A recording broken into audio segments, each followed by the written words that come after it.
మత్తయి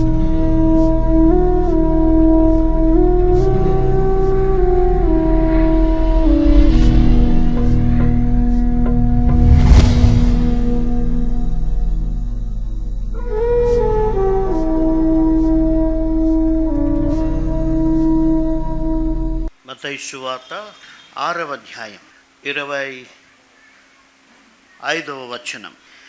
అందువలన నేను మీతో చెప్పున్నదేమనగా, ఏమి తిందుమో ఏమి త్రాగుదుమో అని మీ ప్రాణమును గూర్చి అయినను, ఏమి ధరించుకొందుమో అని మీ దేహమును గూర్చి అయినను చింతింపకుడి.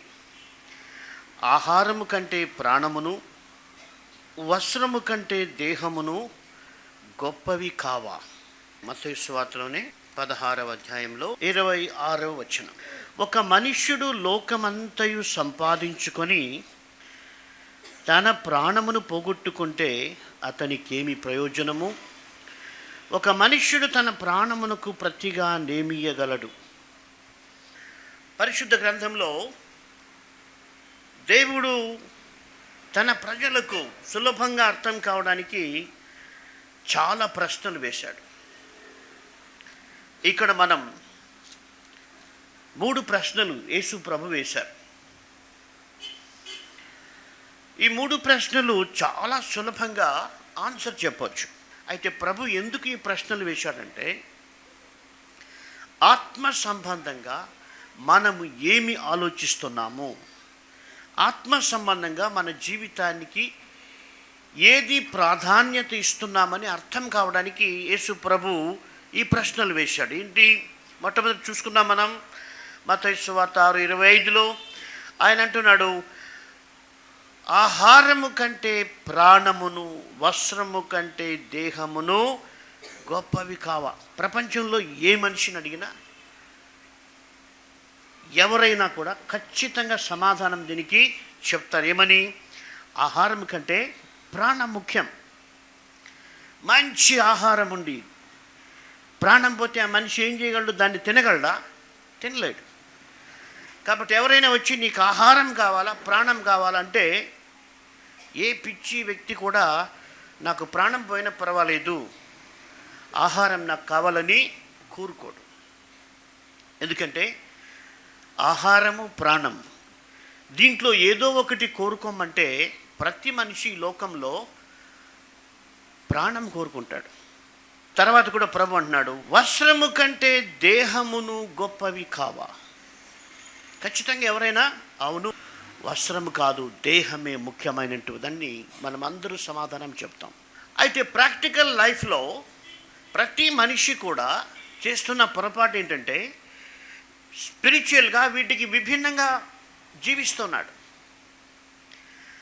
ఆత్మ సంబంధమైనటువంటి జీవితం యొక్క విలువ చెప్పడానికి యేసు ప్రభు ఈ ప్రశ్నలు వేశాడు. ఆత్మ సంబంధమైనటువంటి జీవితం అతి ప్రశస్తమైంది, అతి విలువైంది, చాలా ముఖ్యమైంది అని మనుషులకు తెలియచేయడానికి యేసు ప్రభు పామర జనాంగానికి కూడా అర్థమయ్యే రీతిగా చెబుతూ ఉన్నాడు. మన జీవితంలో అర్థం చేసుకుంటే మొట్టమొదట మనం ఏం చేయాలంటే, మన లైఫ్లో విచ్ ఈస్ బెటర్, ఏది మంచిది ఏది మంచిది కాదు అని మనము డెసిషన్ తీసుకునే వాళ్ళుగా ఉండాలి. ఒక లైఫ్ యొక్క డెస్టినేషన్ వారి యొక్క డెసిషన్ పైన ఆధారపడి ఉంటుంది. అయితే ఆ డెసిషన్ తీసుకోవడం చాలా కష్టం, వెరీ డిఫికల్ట్. అయితే పరిశుద్ధ గ్రంథమైన బైబుల్ మనిషి నిర్ణయించుకోవడానికి చాలా చక్కటి గైడెన్స్ ఇవ్వగలుగుతుంది. దేవుని వాక్యం ద్వారా ఒక మనిషి చక్కటి డెసిషన్ తీసుకోగలడు. దేవుని వాక్యం బాగా చదివితే, యేసుప్రభు యొక్క బోధ బాగా అర్థమైతే, తన జీవితాన్ని ఎలా నడిపించుకోవాలో మనిషికి చక్కగా అర్థమవుతుంది. ఎందుకంటే ప్రభు అంత తేటగా ఆయన చెప్పాడు. కాబట్టి ఇప్పుడు మనం హ్యూమన్ థింకింగ్ ఏమిటంటే, ఇది మంచిది అనుకున్నప్పుడు దాన్ని చేస్తాడు, ఇది మంచిది కాదు అనుకున్నప్పుడు దాన్ని చేయడానికి భయపడతాడు. కాబట్టి యేసుప్రభు యొక్క మాటలు ఏం చెప్తున్నాయంటే, ఏది మంచిదో అది నువ్వు డెసిషన్ తీసుకోవాలి. అక్కడ ప్రభు ఏం చెప్తానంటే, నీకు ఈ జీవితం ముఖ్యమా, లేకపోతే చనిపోయిన తర్వాత దేవుని దగ్గరకు వెళ్ళేటువంటి పరలోక రాజ్యము ముఖ్యమా? ఈ జీవితకాలం మట్టుకే మీరు బతకాలనుకుంటున్నారా? ఈ జీవితకాలం మట్టుకే అయితే అది చాలా దుర్భరమైనటువంటిది. ఎందుకంటే ఈ జీవితకాలం చాలా స్వల్పమైనటువంటిది.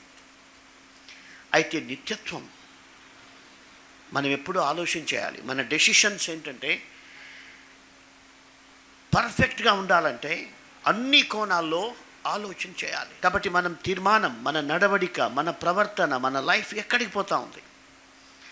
చాలామంది ఈ లోకంలో హ్యాపీగా ఉంటే చాలా అనుకుంటారు. కానీ హ్యాపీగా ఉన్న వ్యక్తులకి ఏం జరిగింది? యేసుప్రభు ఉపమానం చెప్పాడు. లూకా సువార్త 12వ అధ్యాయం 15వ వచనం నుండి. మరియు ఆయన వారితో, మీరు ఏ విధమైన లోభమునకు ఎడమియక జాగ్రత్త పడుడి, ఒకని కలిమి విస్తరించుట వాని జీవమునకు మూలము కాదనెను. మరియు ఆయన వారితో ఈ ఉపమానం చెప్పాను. ఒక ధనవంతుని భూమి సమృద్ధిగా పండును. అప్పుడు అతడు, నా పంట సమకూర్చుకున్నటకు నాకు స్థలము చాలదు గనుక నేనేమి చేతునని తనలో తాను ఆలోచించుకొని, నేను ఇలాగు చేతును, నా కొట్లు విప్పి వాటికంటే గొప్ప వాటిని కట్టించి అందులో నా ధాన్యమంతటిని, నా ఆస్తిని సమకూర్చుకొని, నా ప్రాణమా, అనేక సంవత్సరములకు విస్తారమైన ఆస్తి నీకు సమకూర్చబడి ఉన్నది, సుఖించుము, తినుము, త్రాగుము, సంతోషించుమని చెప్పుకొందును అనుకునేను. ఇది ఈ లోకం గురించి ఆలోచించేసే వ్యక్తులు. మంచి ఉద్యోగం, మంచి జాబు, మంచి మటను, చికెను, బిర్యానీ, హ్యాపీగా తిందాం, హ్యాపీగా బతుకుతుందాం అనుకుంటుంటే, అక్కడ యేసు ప్రభు, ఇలా బతకాలని నువ్వు అనుకుంటున్నావు, ఇలా ఉంటే మంచిదని నువ్వు అనుకుంటున్నావు. అయితే దేవుడు, వెర్రివాడా, ఈ రాత్రి నీ ప్రాణమును అడుగుచున్నారు, నీవు సిద్ధపరిచినవి ఎవని వగునని అతనితో చెప్పాను. దేవుని ఎడల ధనవంతుడు కాక తన కొరకే సమకూర్చుకొనివాడు అలాగుననే యుండునని చెప్పాను. కాబట్టి ఇక్కడ ఆ ధనవంతుడు ఏం చేస్తున్నాడంటే, కేవలం ఈ లోకాన్ని గురించి ఆలోచన చేస్తున్నాడు. ఈ లోకంలో ఉన్నటువంటి బెనిఫిట్స్ గురించి, ఈ లోకం ఉన్నటువంటి సౌకర్యాల గురించి, ఈ లోకంలో ఎంత హ్యాపీగా బతకాలో అన్నటువంటి ప్రణాళికలు ఆయన వేస్తూ ఉన్నాడు. అయితే దేవుడు ఆ రాత్రి ఆ వ్యక్తి ప్రాణం పోతే ఏం ప్రయోజనం అని ప్రశ్నించాడు. అంటే ఇక్కడ మనం యేసుప్రభు మళ్ళీ ఉపమానంలో ఏం చెప్తున్నాడంటే, నువ్వు కేవలం ఈ లోకం గురించి ఆలోచన చేస్తే నిన్ను నువ్వు నష్టపరుచుకున్నట్టే, నిన్ను నీవు డివాల్యూ చేసుకున్నట్టే. నీవు నిత్యత్వాన్ని గురించి ఆలోచించాలని యేసుప్రభు బోధిస్తున్నాడు. లోకమంతా ఏం చెబుతుందంటే, ఎంత ఆస్తి సంపాదిస్తే అంత మేలని లోకం చెబుతుంది. అందుకే ఎన్ని కోట్లు సంపాదించినా ఇంకా వాటిని సంపాదించడానికి ఎన్నో ప్రయత్నాలు చేసి చేసి చేసి చేసి ఇంకా చేస్తూనే ఉన్నారు. వాళ్ళు ఏమనుకుంటున్నారంటే, నేను ఇంకా ఎక్కువ సంపాదిస్తే నాకు చాలా మేలు, నా పిల్లలకు మేలు, నాకు చాలా మేలు అనుకుంటున్నారు. ఇది లోకంలో ప్రతి ఒక్కరు కూడా ఎంత ఎక్కువ సంపాదిస్తే అంత మేలని చెబుతారు. అయితే యేసుప్రభు చెబుతున్నాడు, ఒకని కలిమి విస్తరించుట వాని జీవమునకు మూలము కాదంటున్నాడు. అంటే ఒక వ్యక్తికి ఈ లోకంలో అంతస్తు, ఆస్తి పెరిగితే అది వాని జీవానికి మూలం కాదంటున్నాడు. It is not good for people. ఎందుకంటే ధనము మనిషిని నడిపిస్తుంది, నిత్యత్వాన్ని మరిపించేస్తుంది. ఇక్కడ ఈ ధనవంతుడు నిత్యత్వాన్ని గురించి పూర్తిగా మర్చిపోయాడు. మన కొన్నిసార్లు యేసుప్రభు చెప్పిన మాటలు ఆశ్చర్యం కలిగిస్తాయి. నేను కూడా ఫస్ట్ టైం చేసినప్పుడు చాలా ఆశ్చర్యపోయాను. అని అన్నాడు మత్తయి 19లో, ఒక ధనవంతుడు పరలోక రాజ్యంలో ప్రవేశించుట కంటే ఒంటె సూదే బెజ్జంలో దూరుట సులువు అన్నాడు. మనం సూదే బెజ్జంలో దారం పెట్టడానికే చాలాసార్లు కష్టం. అయితే యేసుప్రభు అక్కడ చాలా హ్యూజ్ ఇష్యూని చెప్తున్నాడు. ఒక ఒంటె సూది యొక్క రంధ్రంలో దూరుట ఎంత కష్టమో, ధనవంతుడు పరలోక రాజ్యంలోకి పోవడం అంత కష్టం అంటున్నాడు. చాలా ఆశ్చర్యం అనిపించింది. శిష్యులు కూడా ఆశ్చర్యపోయారు. 19వ అధ్యాయం 23 మత్తయి సువార్త. యేసు తన శిష్యులను చూచి, ధనవంతుడు పరలోక రాజ్యములో ప్రవేశించుట దుర్లభమని మీతో నిశ్చయముగా చెప్పుచున్నాను. ఇదియుగాక ధనవంతుడు పరలోక రాజ్యములో ప్రవేశించుట కంటే సూదెబెజ్జములో ఒంటె దూరుట సులభమని మీతో చెప్పుచున్నాను. ఈ మాట చెప్పినప్పుడు శిష్యులు ఈ మాట విని మిక్కిలి ఆశ్చర్యపడి, అలాగైతే ఎవడు రక్షణ పొందగలడని అడుగగా, ఎందుకంటే ఆ సమాజంలో ధనవంతులు చాలామంది ఉన్నారు. జివిష్ కమ్యూనిటీలో చాలామంది ధనవంతులు ఉన్నారు. ఈవెన్ శిష్యుల్లో కూడా కొంతమంది ధనవంతులు ఉన్నారు. అందుకని దే గాట్ షాక్డ్. అంటే ఏంటి ప్రభా, ఏంటి ఇలా చెప్పేస్తున్నావు? మా ఊళ్ళో ఉన్నవాళ్ళు ధనవంతులు ఎక్కువ, అలాంటప్పుడు మీరేం చెప్తున్నారు? ధనవంతుడు పరలోక రాజ్యం పోమని చెప్తున్నారు. కాబట్టి అట్లాగైతే ఎవడు రక్షణ పొందగలడు అని అడిగాడు. అయితే ప్రభు అన్నాడు, యేసు వారిని చూచి, ఇది మనుషులకు అసాధ్యమే కానీ దేవునికి సమస్తమును సాధ్యమని చెప్పాను. అంటే ప్రభు అక్కడ ఏం చెప్తున్నాడంటే,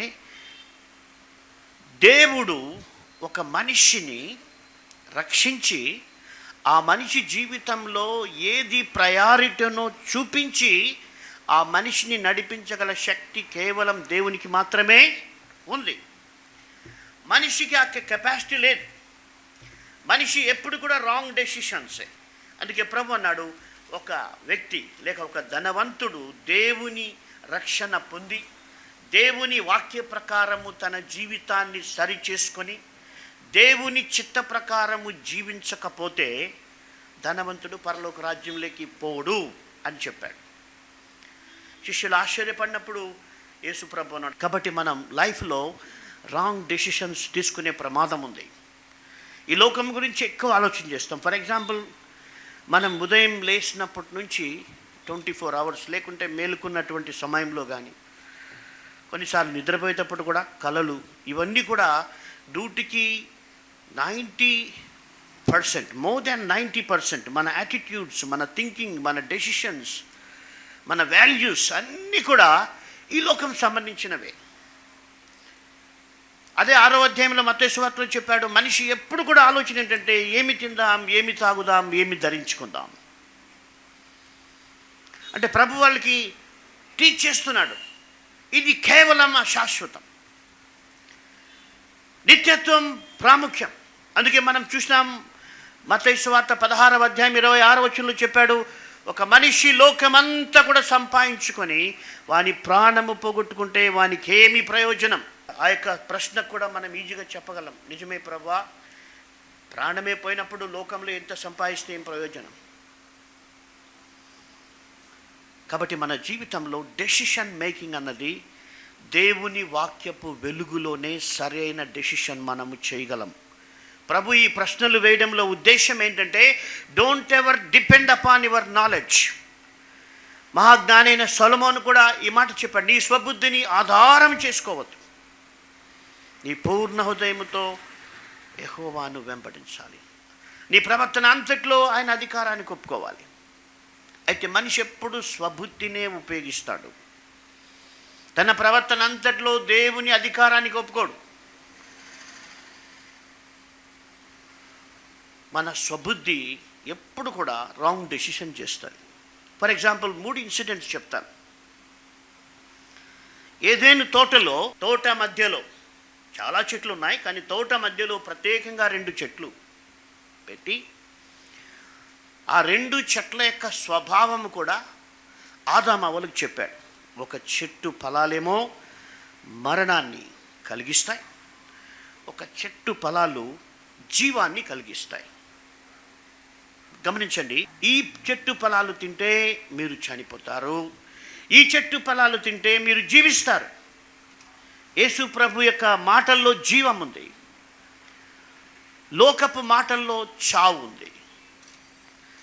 సరే, వాళ్ళు ఏం నిర్ణయం చేశారంటే they made a wrong decision కదండి. అసలు జీవవృక్ష ఫలం తినడానికి వాళ్ళు they were suppose to be hasty, they were suppose to be more interested. ఎందుకంటే దాని లక్షణం చెప్పాడు. ఇది జీవవృక్ష ఫలాలు. సైతాన్ మోసంలో పడిపోయారు, రాంగ్ డెసిషన్ తీసుకొని. ఆ తర్వాత వాళ్ళకి మళ్ళీ ఆలోచన వస్తుంది, అదే మనం తప్పు చేసినామని. మనిషి ఎప్పుడు నష్టపోయిన తర్వాతనే నష్టం ఎంతో తెలుస్తుంది. ఈ లోకంలో చాలామంది నష్టపోతున్నారు, ఎందుకంటే మనుషుల మాటలు నమ్మి చాలామంది నష్టపోతున్నారు. ఈవెన్ క్రిస్టియన్ కమ్యూనిటీలో ఈ మధ్య నేను హైదరాబాద్ వెళ్ళినప్పుడు ఒక ఆమెకు ఫేస్బుక్లో ఒక మెసేజ్ వచ్చింది. ఈమె నా కొరకు ప్రేయర్ చేయండి, నాకు చాలా అప్పులు ఉన్నాయంటే, ఫేస్బుక్లో జాషువా అనేటువంటి రాంగ్ నేమ్తో ఒక అకౌంట్ ఉంది. ఆయన వెంటనే మీకు రిప్లై ఇచ్చాడు. ఏమనంటే, ఐ ప్రేడ్ ఫర్ యూ, నీ కొరకు నేను ప్రార్థన చేశాను, $300,000 నీకిమ్మని దేవుడు నాకు చెప్పాడు. ఈమె ఎంత సంతోషపడిపోయిందంటే చాలా సంతోషపడిపోయింది. ఆయన వెంటనే దాని తర్వాత మెసేజ్ ఏమంటే, మీరు $250 కట్టి మా సంస్థలో రిజిస్ట్రేషన్ చేసుకుంటే మీకు ఆ యొక్క డబ్బు వస్తుందని చెప్పినారు. నేను సరిగా అప్పుడు వాళ్ళ ఇంటికి వెళ్ళాను. ఆ సిస్టర్ గారు, బ్రదర్ నాకు ఎలా వచ్చిందంటే, అమ్మ ఇలాంటివి చాలా వస్తున్నాయి, ఈ 250 కట్టిన తర్వాత ఇంకొక 2,000 కట్టమంటారు, $300,000 వచ్చినప్పుడు ఇవన్నిటికీ మనుషులు ప్రలోభపడి దానికి కట్టేస్తారు, కాబట్టి మీరు తొందరపడద్దండి, అది ఇలాంటివి చాలా మోసాలని చెప్పిన. తర్వాత ఈయన తరపున ఇంకొకరు వచ్చి మెసేజ్ పెట్టారమ్మా, మీరు దేవుని సేవకునికి ప్రేయర్ చేయమన్నారు, ఆయనకు గైడెన్స్ వచ్చింది, నీకు ఇన్ని $1,000 సహాయం చేయమని, అయితే ఇక రిజిస్ట్రేషన్ ఫీజు కట్టమన్నారు. అప్పుడు నేను కట్టలేనంటే మళ్ళీ మొదటి వ్యక్తి వచ్చి, అంతా ఒకరే వచ్చి ఏం చెప్పారంటే, వాళ్ళు అంత డబ్బు అడిగారా, పోన్లేమ్మా ఒక $100 కట్టు, మిగిలింది నేను కడతానన్నాడు. అయితే ఆమెకు నేను చెప్పాను కాబట్టి ఆమెకు గ్రహించింది, డబ్బు మోసపోలేదు. అయితే నాకు తెలిసిన ఇంకొకరు దాదాపు 40 లక్షలు కట్టారు. కాబట్టి రాంగ్ డెసిషన్ మనం చేయకుండా జాగ్రత్త పడాలి. ఇక్కడైతే జాగ్రత్తగా ఉంటాం. ఏంటి, ఎవరైనా వచ్చి నీకు తిండి పెడతాను, నీ ప్రాణం ఇస్తావంటే నీకు బుద్ధి ఉందా లేదా పొమ్మని చెప్తాం. నీకు మంచి బట్టలు ఇస్తాను, నీ శరీరం ఇచ్చేస్తావంటే పిచ్చివాడు అంటారు. అయితే అపవాది అదే చేస్తూ ఉంది. చిన్న చిన్న ఆశలు చూపించి, చిన్న చిన్న పాపాలు చూపించి, నిత్యత్వములో యేసుక్రీస్తుతో పాటు యుగ యుగములు ఏలేటువంటి ఆ గొప్ప ఆధిక్యతను ఒక చిన్న దాంతో లాగేస్తుంది అపవాది. సామెతల గ్రంథంలో 9వ అధ్యాయంలో 15వ వచనం, ఆ దారిని పోవు వారిని చూచి, తమ త్రోవను చక్కగా వెళ్ళు వారిని చూచి, జ్ఞానము లేనివాడా ఇక్కడికి రమ్మని వారిని పిలుచును. అది తెలివి లేనివాడొకడు వచ్చుట చూచి, దొంగిలించిన నీళ్లు తీపి, చాటున తినిన భోజనము రుచి అని చెప్పును. అయితే అచ్చట ప్రేతలున్నారనియు, దాని ఇంటికి వెళ్ళువారు పాతాళ కూపములో ఉన్నారనియు వారికి ఎంత మాత్రమునో తెలియలేదు. కాబట్టి మనం జాగ్రత్తగా ఉండాలి. మనం మంచి మార్గంలో నడుస్తున్నాం, but still we should aware, we should know that there is something will call us. ఏదో ఆశ చూపిస్తుంది. అక్కడ ఏం ఆశ చూపిస్తుందంటే, దొంగిలించిన నీళ్లు తీయగా ఉంటాయని చెప్తా ఉంది. చాటున తిన్న భోజనము చాలా రుచిగా ఉంటుందని చెప్తుంది. గమనించండి, this is the strategy of devil from the beginning.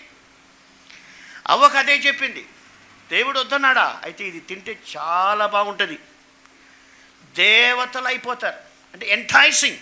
యేసు ప్రభు మాటలు తెలియని వాళ్ళు ఆటోమేటిక్గా పడిపోతారు, నో డౌట్. వాళ్ళు ఏ డెనామినేషన్ అయినా కావచ్చు, వాళ్ళకి ఎంత ఎక్స్పీరియన్స్ అయినా ఉండొచ్చు, unless they make decision based on the word of God, they will fail. లోకంలో ఓపెన్ సీక్రెట్ ఏంటంటే, ప్రతి మనిషి కూడా తప్పును చాటుగా చేయడానికి ఇష్టపడతాడు.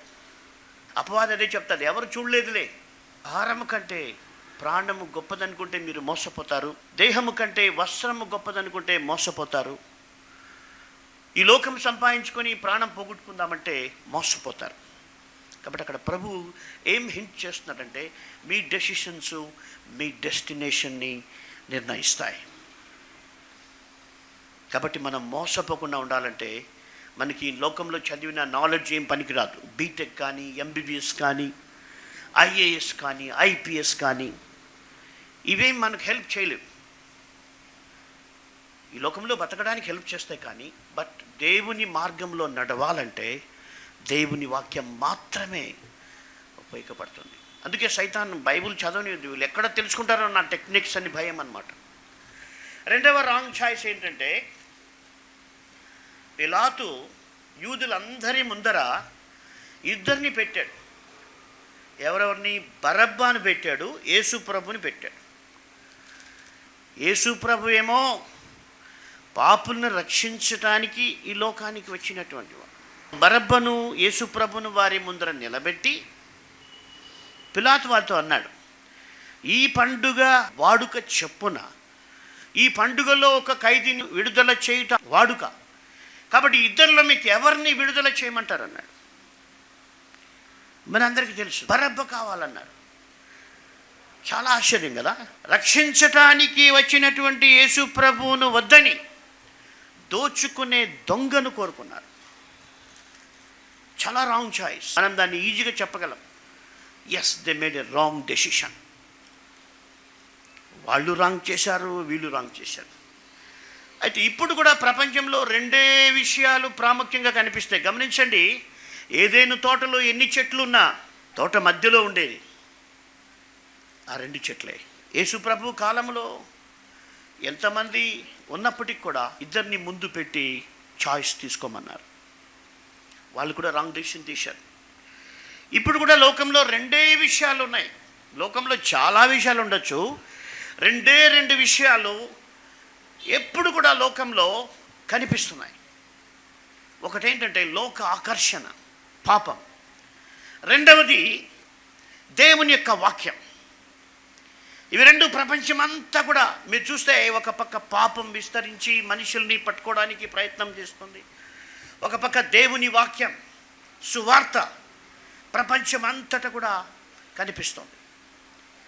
అగైన్ ఒకటి జీవం ఇచ్చేది, ఒకటి మరణం ఇచ్చేది, ఒకటి రక్షించేది, ఒకటి నాశనం చేసేది. ఇప్పుడు కూడా మనుషులు అదే చాయిస్ చేస్తే ఎంత విచారకరం. యేసు ప్రభుని వద్దనుకొని రక్షించేటువంటి నడిపించేటువంటి దేవుని వాక్యాన్ని మనం వద్దనుకొని ఈ లోక సలహాలు, ఈ లోక తీరు పాటిస్తే మనం కూడా వారితో పాటు రాంగ్ డెసిషన్ చేసిన వారి జాబితాలో చేరిపోతాం, చాలా నష్టపోతాం. అఫ్కోర్స్ వాళ్ళకి ఒకవేళ తెలియచేశారేమో, బట్ మనకు తెలుసు కదా ఇప్పుడు ఆదామవ్వలు అంత డేంజరస్ ఉందని వాళ్ళకి తెలియదు. వాళ్ళ పాపం ఏమనుకున్నారంటే దేవతలు అయిపోతారు అనుకున్నారు. ముఖ్యంగా అవ్వ తలపైన పెద్ద కిరీటం ఊహించుకొని ఉంటుంది. ఆడలకి ఊహించే శక్తి ఎక్కువ, మగవాళ్ళ కంటే ఆడలు ఎక్కువ ఊహిస్తారు. అందుకని సైతాను అవ్వ దగ్గరికి పోయింది. But at the same time I want to say in a positive way, ఒక స్త్రీ యేసు ప్రభువు నమ్ముకొని దేవుని వాక్యం ప్రకారం జీవిస్తే ఆ స్త్రీ దేవుని వాక్యం ఎంతైనా కూడా దేవుని సువార్త ఆమె చెప్పగలదు. పురుషుని కంటే ఎక్కువసేపు వినగలదు, పురుషుని కంటే ఎక్కువసేపు మాట్లాడగలదు. బట్ చాలా వరకు నెగిటివ్గా ఉన్నాయి. దేవుని విషయాల కొరకు లేడీస్కున్న సామర్థ్యం వాళ్ళు ఉపయోగిస్తే చాలా మంచిది, దేవునికి మహిమ. అయితే అసలు విషయం ఏంటంటే తమ్మును చూచి తామే అసహ్యించుకునేటువంటి స్థితిలోకి వాళ్ళు వెళ్ళిపోయారు. మనకు తెలుసు వాళ్ళు సిగ్గుపడ్డారా పని చేసిన తర్వాత.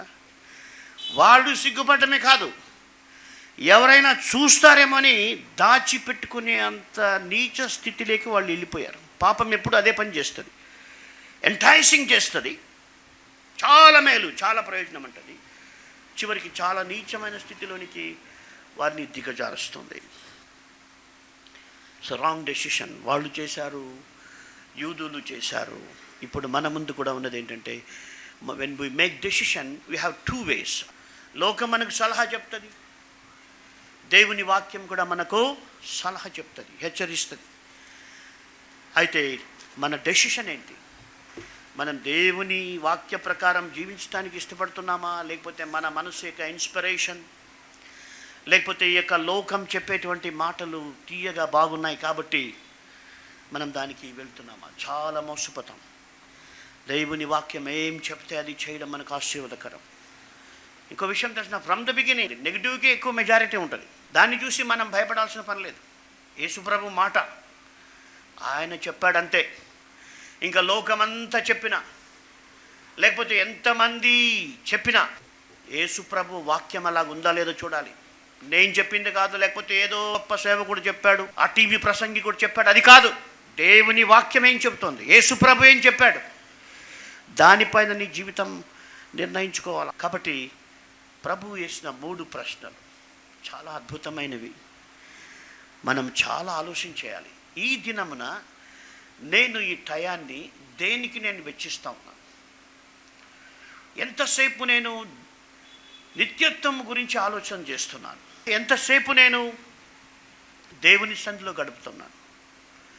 ఎంతసేపు నేను బైబిల్ చదువుతున్నాను? ఇది చాలా ప్రాముఖ్యం. మనం ఆ డెసిషన్స్ తీసుకోగలిగితే మనం బ్లెస్ చేయబడతాం. రెండోది, మనం సరైన డెసిషన్స్ తీసుకుంటే మన పిల్లలు కూడా సరైన డెసిషన్ తీసుకుంటారు. అంతే కదండి. చాలామంది ఏం చెప్తారంటే, రే మేము చెడిపోయినా పర్వాలేదురా, మీరు బాగుండండి రా అని చెప్తారు తల్లిదండ్రులు. నువ్వే చెడిపోతే వాళ్ళు ఎట్లా బాగుంటారు? వాళ్ళు వింటారా? డాడీ మీకంటే మాకేం ఎక్కువ శక్తి లేదు, మీరు ఏం చేస్తే మేము కూడా అదే చేస్తాం. మీరు తాగితే మేము తాగుతాం, మీరు తప్పు చేస్తే మేము తప్పు చేస్తాం. కాబట్టి మనం చాలా జాగ్రత్తగా ఉండాలి. వాక్యం బాగా చదవండి. ఎవరు ప్రసంగం చేసినా దాని ప్రకారం వాక్యం ఉందా? యేసుప్రభు దాదాపు అన్ని విషయాలు కవర్ చేశారు. సో ఆయన మాటలు it is connected to every part of human being. కాబట్టి ఆయన మాటల్లోకి వెళ్ళి మనం చూసుకోవాలి. అప్పుడు మన జీవితం బ్లెస్ చేయబడుతుంది, ఆశీర్వాదకరంగా ఉంటుంది. అన్యులు కూడా ఆశ్చర్యపోతారు, యేసుప్రభు ఇంత గొప్ప మాటలు చెప్పాడా, ఆయన మాటల్లో ఇంత శక్తి ఉందా అని మనుషులు ప్రభు దగ్గరికి వస్తారు. కాబట్టి ఏది ముఖ్యమో ప్రయారిటీ అన్నది వాక్య వెలుగులో మనం తీసుకోవడానికి, తద్వారా దేవునికి మహిమకరంగా జీవించడానికి, దేవుని నెమ్మదితో జీవించడానికి ప్రభు మనకు సహాయం చేయనుగాక. ప్రార్థన చేసుకుందాం. దయగల ప్రభా, మిమ్మల్ని స్తుతిస్తూ ఉన్నాం. అవును తండ్రి, చాలాసార్లు ఈ లోక విషయాల్లో పడిపోయి పరలోకం యొక్క ప్రాధాన్యత, నిత్యత్వం యొక్క ప్రాధాన్యత మర్చిపోయే దుస్థితిలో అనేకసార్లు మేమున్నాం. మీరు ప్రశ్నించారు ప్రభా, మాకు తెలిసిన విషయాలే ప్రశ్నించారు. మాకు బుద్ధి రావాలని, మాకు జ్ఞానం రావాలని, మేము సరిగా ఆలోచించాలని మమ్మల్ని ప్రశ్నించారు. అవును తండ్రి, ఆహారం కంటే ప్రాణమే ముఖ్యం. అవును తండ్రి, ఈ లోక జీవితం కంటే పరలోక భాగ్యము చాలా ముఖ్యం. వస్త్రము కంటే దేహం ముఖ్యం. అవును ప్రభా, ఈ లోకపు మాటల కంటే మీ మాటలు చాలా ప్రాముఖ్యం. లోకమంతా సంపాదించుకొని ప్రాణం పోగొట్టుకుంటే వానికి ఏం ప్రయోజనం? ఏం లేదు. అవును ప్రభా, లోకమంతా నష్టపోయిన మిమ్మును మేము సంపాదించుకొని మీ రక్షణ మార్గంలో మేము నడుచుకుంటే ఈ లోకంలో ఏమీ లేకపోయినా కూడా అది గొప్ప ఐశ్వర్యమని మిమ్మల్ని స్తుతిస్తున్నాం. మాకు అలాంటి తలంపులు ఇవ్వండి, అలాంటి ఆలోచన ఇవ్వండి. మా జీవితంలో డెసిషన్ మేకింగ్లో మీ వాక్యపు వెలుగులో, మీ వాక్యపు సహాయంతో నిర్ణయం తీసుకోవడానికి సహాయం చేయండి. మీ వాక్యం బాగా చదవడానికి, మీ మాటలు కంఠపాఠం చేయడానికి మాకు సహాయం చేయండి.